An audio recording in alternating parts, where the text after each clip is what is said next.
کل کے واقعے پر میرے ٹاؤن کے اندر دکانیں وغیرہ جلائی گئی ہیں۔ میں اپنی پہلی ویڈیو میں بتا چکا ہوں کہ بیرے ٹاؤن میں سیکورٹی کی بہت بڑا مسئلہ ہے، کیونکہ بیرے ٹاؤن جہاں پر بنایا گیا ہے وہ کافی دور ہے۔ وہ اب سندھ کے اندر ہوتا ہے۔ سندھ کے اندر آپ کو لاقانونیت کا سب کو پتہ ہے۔ یہ کوئی پہلا واقعہ ہو سکتا ہے، لیکن اس کے بعد بھی مزید واقعات کی پوری گنجائش ہے۔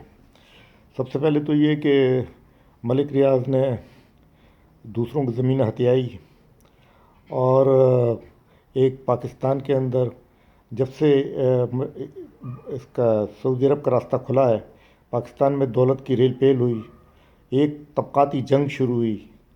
اور جب طبقاتی جنگ ہوتی ہے تو اس کے اندر جو کچلے ہوئے لوگ ہوتے ہیں وہ پھر اس طرح کی حرکتیں کرتے ہیں۔ ان حرکتوں سے بچا نہیں جا سکتا۔ کیا کرے گی ملٹری فوج؟ مار دے گی لوگوں کو۔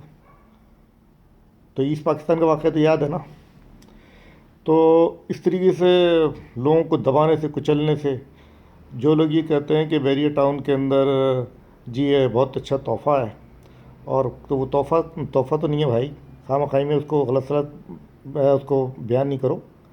تحفہ تو نہیں ہے، وہ کروڑوں اربوں روپے وصول کرتا ہے پلاٹوں کے، اور وہ سارے اوورسیز پاکستانیوں کے لیے تحفہ بھی نہیں۔ اوورسیز بھی بیچارے اپنی جان لڑا کر جو وہاں پر کماتے ہیں وہ یہاں پر بھیجتے ہیں، ان کے لیے وہ اس کو اچھا سے اچھا بنا کر جو پیش کر رہا ہے تو اس کے ایک پیسہ وصول کر رہا ہے، وہ فری کسی کو کچھ نہیں دے رہا۔ تحفہ تو فری ہوتا ہے۔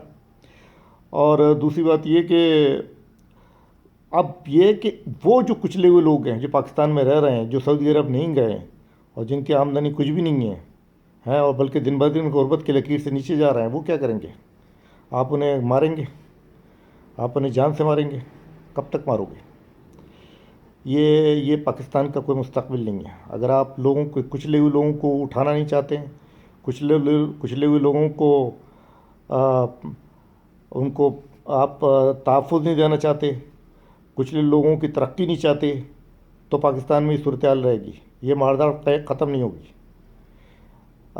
یہ دنیا میں جہاں بھی دیکھا گیا ہے، جہاں بھی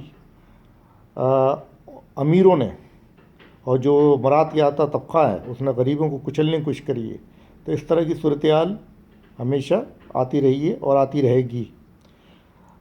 پاکستان کی ترقی برات یافتہ کی ترقی کے اوپر ڈپینڈ نہیں کرتی ہے، بلکہ جو نیچے کچلے ہوئے لوگ ہیں ان کو آپ اونچے اٹھائیں گے تو ملک ترقی کرے گا۔ اس طریقے سے ایک علاقہ بنا کر کہ چلو آبادی سے دور بنا دیا، اس کا پانی جو K4 کا تھا پانی بھی کراچی والوں کو نہ دو، اور وہ بھی بیرے ٹاؤن کے اندر استعمال ہو۔ کیوں کہ اوورسیز پاکستانی یہاں پر رہیں گے، اوورسیز پاکستانیوں کو زیادہ سے زیادہ مراد ملنا چاہیے، کچلے ہوئے طبقے کو کچھ نہیں ملنا چاہیے۔ ان کے لیے تو ہم نے موت لکھ دی ہے، تو آپ ان موت لکھیں تو پھر وہ جنگ کریں گے، اور جنگ کے نتیجے میں جو کچھ بھی ہوگا وہ خود حکومت پاکستان دیکھے گی۔ یہ کوئی کھیل نہیں ہے، ملک بنانا، ملک چلانا۔ اس کے لیے بہت سخت دور اندیشی کی ضرورت ہے۔ آپ نے بیرے ٹاؤن بنایا ہے، آپ نے اس سے کوئی 25-30 کلومیٹر کراچی سے دور لے گئے تاکہ لوگ وہاں پر ایک اپنے یورپین اسٹائل کی زندگی گزاریں۔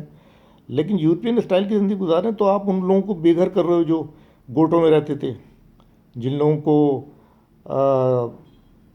کو ویسے ہی بیچارے کچلے ہوئے لوگ ہیں، تو ان کی زمین چھینک کر آپ ان پر بنگلے بنا کر آپ کیا کھیل کیا کر رہے ہو؟ مطلب یہ کہ پیسہ جب سے سعودی عرب کا، ہم تو سمجھتے ہیں کہ 71 کا دور بہت اچھا تھا جب کسی کے پاس پیسہ نہیں تھا۔ اب جب سے یہ سعودی عرب کا راستہ کھلا ہے تو اتنا بڑے طبقاتی جنگ بن گئی ہے کہ لوگوں کے شادی بیاہ ہر معاملے کے اندر یہ طبقاتی جنگ آ گئی ہے۔ اب صرف امیروں کو جینے کا حق دیا جا رہا ہے اور غریبوں سے جینے کا حق چھینا جا رہا ہے۔ کب تک؟ اوکے، شکریہ۔